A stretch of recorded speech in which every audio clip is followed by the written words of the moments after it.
कई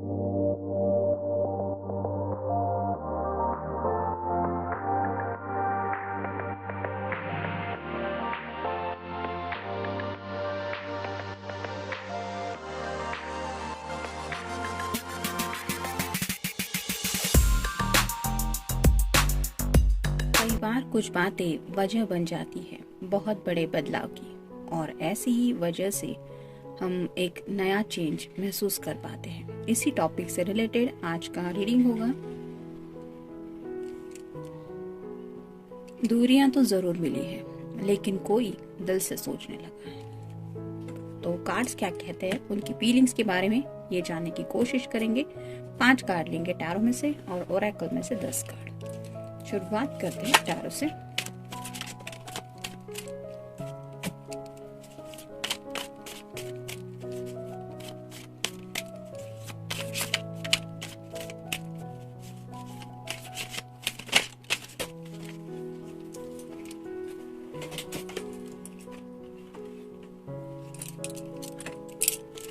तीन कार्ड मिल चुके हैं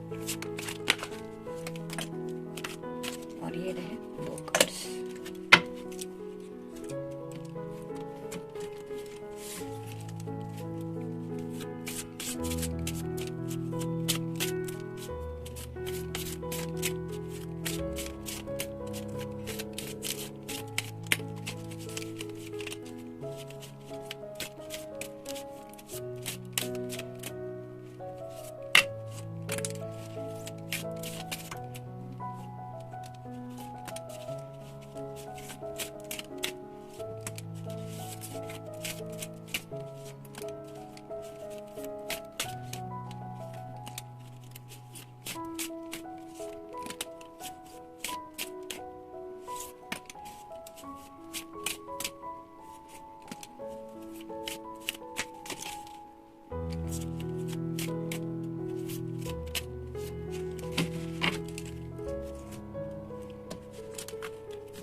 तो देखते हैं कार्ड्स क्या कहते हैं। पहला ही कार्ड है द हाई प्रीस्टेस का। तो इनका जो भी थिंकिंग लेवल था वो काफी ज्यादा बदल चुका है। मतलब जैसे यहाँ पे चांद रिप्रेजेंट करता है हमारे मन को, और जैसे यहाँ पे वाणी है वो भी रिप्रेजेंट करता है हमारे इमोशंस को। तो अब तक शायद ये पर्सन काफ़ी ज़्यादा स्टबन एनर्जी में थे। मतलब शायद लाइफ में मुझे जो चाहिए, मुझे जो हासिल करना है उसी मुताबिक सब होना चाहिए, ऐसा होना चाहिए, वैसा होना चाहिए, जस्ट माई वे और हाईवे, इस तरह की कोई एनर्जी शायद इस पर्सन की अब तक थी। लेकिन जैसे यहाँ पे ये इमेज हमें बता रही है कि बहुत ज़्यादा फ्लेक्सिबिलिटी है इस इमेज में, वैसे ही शायद आपके पर्सन का जो अब नज़रिया है लाइफ की तरफ देखने का वो भी थोड़ा सा चेंज हो गया है, जिसकी वजह से वो अपने अंदर एक फ्लेक्सिबिलिटी महसूस कर रहे हैं। यानी कि वो स्टबननेस अब कहीं ना कहीं उन दूरियों की वजह से इस फ्लेक्सिबिलिटी में बदल गया है। उन्हें एहसास हो गया है जितना वो अकड़ेंगे या फिर अकड़ के चलेंगे उससे कुछ भी नहीं होने वाला। जैसे कि कई बार हम एक ही जगह पे बैठ जाते हैं और तब बाद में पैर हाथ वगैरह दर्द करने लगते, क्योंकि वो बॉडी का स्टिफनेस होता है, यानी कि अकड़ जाते हैं वो बॉडी पार्ट। वैसे ही शायद इस पर्सन की सोच में कहीं ना कहीं बहुत ज़्यादा अकड़ थी। हो सकता है अपने नज़रिए से ही सिर्फ सोचते थे, और वो नज़रिया जो था वो काफ़ी ज़्यादा स्टबननेस का था। यानी कि कभी उन्होंने शायद आपके इमोशंस को समझने की थोड़ी बहुत भी कोशिश नहीं की।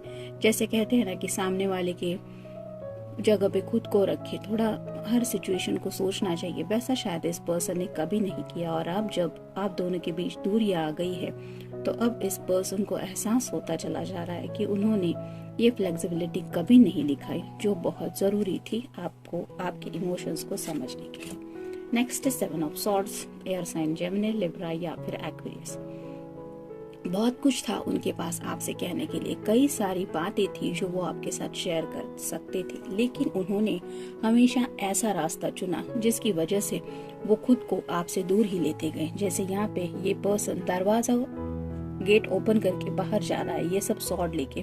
उसने जो यहाँ पे जो सॉर्ड रखी है वो बहुत ही कम है, यानी कि 2 ही है, और बाकी की सभी सॉर्ड्स वो अपने साथ ले जा रहा है। वैसा ही शायद इस पर्सन ने अपने दिल के जज्बात हमेशा आपसे छुपा के रखना ही सही समझा, यानी कि क्लियर कम्युनिकेशन शायद आपने हमेशा किया, लेकिन इस पर्सन ने वैसा नहीं किया। इसने अपनी बातें, अपना शेयरिंग अपने तक ही रखा और हमेशा ऐसा रास्ता चुना जिसकी वजह से वो अपने इमोशंस को आप तक बयान ही न कर पाए। मतलब हो सकता है जब भी उन्हें लगा कि आप दोनों बहुत क्लियर कम्युनिकेशन कर रहे हैं या फिर कोई डिस्कशन चल रहा है, तो शायद इस पर्सन ने हमेशा बीच में ही बात में रोकी और वो कम्युनिकेशन कहीं ना कहीं उस पॉइंट पे ही एंड कर दिया, बिकॉज वो नहीं चाहते थे ये सब शेयरिंग करना। लेकिन अब जब वो इस दरवाजे से बाहर जा चुके हैं और अब जब वो पीछे मुड़ के उस पल को देखते हैं तो उन्हें ये एहसास होता है कि एक आप ही तो थे जो उनके दिल के जज्बात को इस तरह से समझते थे, या फिर उनसे बात करने के लिए भी बेसब्री से शायद बहुत राह देखी है आपने,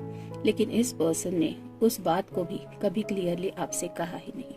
और इसी वजह से अब जब ये दूरियां मिली है तो इस पर्सन के दिल ने उन्हें समझाया है कि अब तो दिल से सोचो।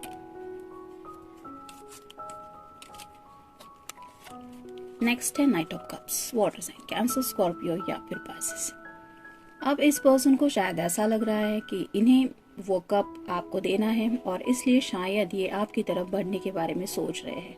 कप्स की एनर्जी मतलब इमोशनल होए जा रहे हैं और ये इमोशंस किस बात को है, तो अपने प्यार को लेके अब उन्हें एहसास हो रहा है कि ये तो मेरे लिए सच्चा प्यार था, मैंने क्यों नहीं इस प्यार को अपनाया, या फिर मेरी तरफ से गलती हो गई। लेकिन अभी भी वो अपनी असलियत यानी कि अपना असली चेहरा नहीं दिखाना चाहते। हो सकता है ये पर्सन रात को रोते हो या फिर उनके दिल को इतनी चोट लगी है जिसकी वजह से वो अंदर से बिल्कुल ही टूट चुके हैं, बहुत बिखर चुके हैं। लेकिन ये इस तरह से सामने आने वाले हैं, मतलब सोच रहे हैं कि देखो फाइनली मैंने तुम्हारे प्यार को एक्सेप्ट करने का सोचा है। मतलब यहाँ पे भी ये वो बात एक्सेप्ट करने के मोड में नहीं है कि हाँ मुझे तुम्हारी ज़रूरत है। वो इस तरह का दिखावा करने वाले हैं या फिर उस तरह का सोच रहे हैं कि हाँ फाइनली चलो I am accepting your cup. इस तरह की कुछ एनर्जी है, मतलब इमोशनल खुद है, लेकिन आपको शायद ये एहसास दिलाना चाहते हैं कि तुम्हारे इमोशंस को समझते हुए मैं तुम्हारी तरफ बढ़ने के बारे में सोच रहा हूँ या सोच रही हूँ।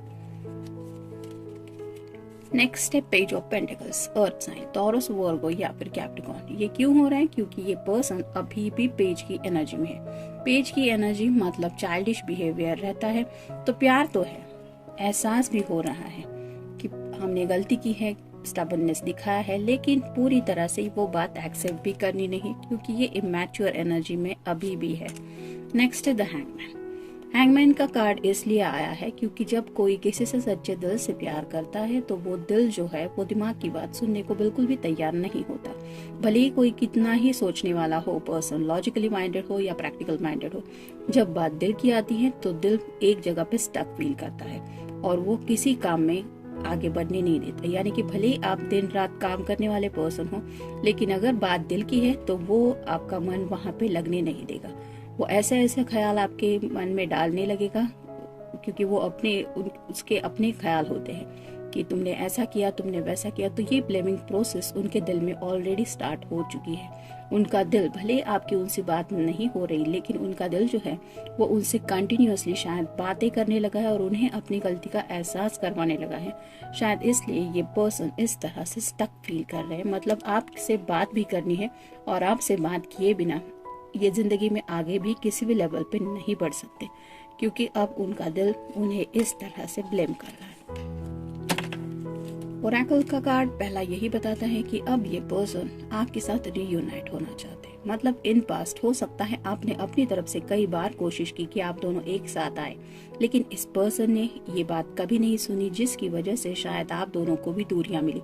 और अब उन्हीं दूरियों की वजह से इस पर्सन के मन में ये रीयूनाइट होने का ख्याल आ रहा है। बर्डन, दिन ब दिन, हर एक लम्हा शायद उनके ऊपर बहुत बर्डन डाल रहा है क्योंकि कहते हैं ना कि भले ही हम दुनिया को दिखाने के लिए कुछ भी करें, लेकिन हमारे दिल से कुछ भी बात छुपी नहीं होती और जब बात दिल की होती है तो दिल पे वो बोझ हमेशा रहता ही है।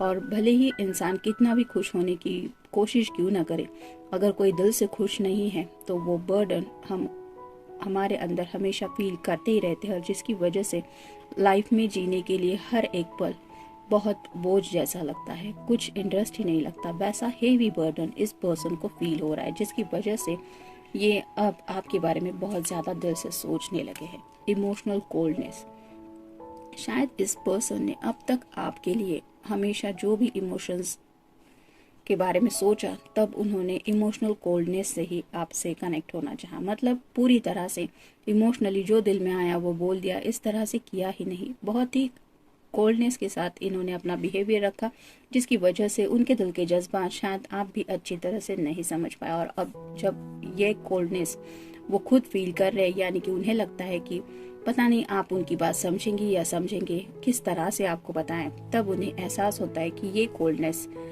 कितना दर्दनाक हो सकता है या होता है। पनिशमेंट, उन्हें ऐसा लगने लगा है जैसे ऊपर वाला कहीं ना कहीं अब उन्हें उनके किए की सजा दे रहा है, और ये पनिशमेंट उन्हें इसलिए मिल रही है क्योंकि उन्होंने आपके साथ सही नहीं किया। मिसिंग कम्युनिकेशन, हो सकता है आप दोनों में बहुत अच्छी बातें होती थी और शायद आप ही थे जो उनसे बहुत ज़्यादा बात करते थे, यानी कि आपके दिल में जो है वो हमेशा शायद आपने उनके सामने रखने की कोशिश की because you love that person. लेकिन इस पर्सन ने शायद अपने इमोशंस को, जैसे हमने कार्ड में भी देखा, कि हमेशा हिडन करके रखा, और इसीलिए शायद अब जब वो उस कम्युनिकेशन को याद करते हैं तो वो उस कम्युनिकेशन को काफ़ी ज़्यादा मिस करने लगे, क्योंकि उन्हें एहसास होता है बहुत दिल से दिल तक होने वाली बातें थी वो। एंगर, उन्हें शायद खुद के ऊपर ही गुस्सा आ रहा है। मतलब जब जिंदगी में एहसास होता है कि हमने बहुत बड़ी बेवकूफ़ी की है, ऐसी बेवकूफ़ी जिसकी शायद कोई सज़ा भी नहीं है और वजह भी नहीं थी ये बेवकूफ़ी करने की, तब एक अलग ही लेवल का गुस्सा खुद के ऊपर महसूस होता है। शायद ऐसे ही गुस्से की एनर्जी में वो अपने आप के बारे में सोचते रहते हैं। प्रपोज, कहीं ना कहीं इस पर्सन के मन में अब आपको प्रपोज करने के बारे में भी कुछ ख्याल आ रहे हैं। मतलब अगर दूरियों की वजह से आप दोनों ने भी कुछ अलग रास्ते चुनने के बारे में सोचा था, तो ये पर्सन अब आपको प्रपोज करने के बारे में सोच रहे हैं। लंच टाइम, शायद आपको लंच के लिए कहीं पे मिलने के बारे में भी सोच रहे हैं। मतलब एक डेट ही जैसा, लेकिन लंच टाइम के वक्त, यानी कि सूरज की रोशनी में सब क्लियर आपके सामने कुछ रखना चाहते हैं उनके दिल के जज्बातों को लेकर। स्टक, ऑलरेडी हमने देखा इस एनर्जी में कि स्टक तो फील कर ही रहे हैं वो, और उसी स्टकनेस से निकलने के लिए वो आपका साथ चाहते हैं, क्योंकि आप जब तक उनकी ज़िंदगी में नहीं आएंगे तब तक तो ये स्टकनेस से वो निकलने से रहे। थिंकिंग प्रोसेस, काफ़ी ज़्यादा सोच रहे हैं और सोच सोच के यही डिसाइड कर रहे हैं कि किस तरह से अब वो अपनी गलती मान ले और आपको समझाए कि वो बदल चुके हैं। फियर, जिंदगी में आगे बढ़ने से अब इस पर्सन को डर लगने लगा है, क्योंकि अब ये आपके बिना वो जिंदगी इमेजिन ही नहीं कर पा रहे हैं। ऐसी जिंदगी जिसमें सच्चा प्यार है ही नहीं। और अब जब वो खुद की जिंदगी के बारे में सोचते हैं तो उन्हें ऐसा लगता है कि बाकी रिश्ते तो उन्हें मिल जाएंगे, शायद करियर ओरिएंटेड है तो कोई करियर ओरिएंटेड पर्सन भी उनकी ज़िंदगी में आ सकता है, लेकिन वो प्यार अगर उन्हें ज़िंदगी में नहीं मिला तो उनकी ज़िंदगी कैसी रहेगी। और इसी बात का डर उन्हें सता रहा है, जिसकी वजह से उन्हें एहसास हो रहा है कि ये दूरियों, आप दोनों के बीच में जो भी दूरियां आई है, उन दूरियों ने इस पर्सन के अंदर काफ़ी कुछ चेंज लाए हैं। मतलब वो खुद के अंदर कुछ बदलाव महसूस कर रहे हैं, ऐसे बदलाव जिनके बारे में कभी उन्होंने शायद नहीं सोचा था, लेकिन ये उनकी अपनी एनर्जी है। तो ये था रीडिंग, मिलते हैं नेक्स्ट रीडिंग में। Till then take care.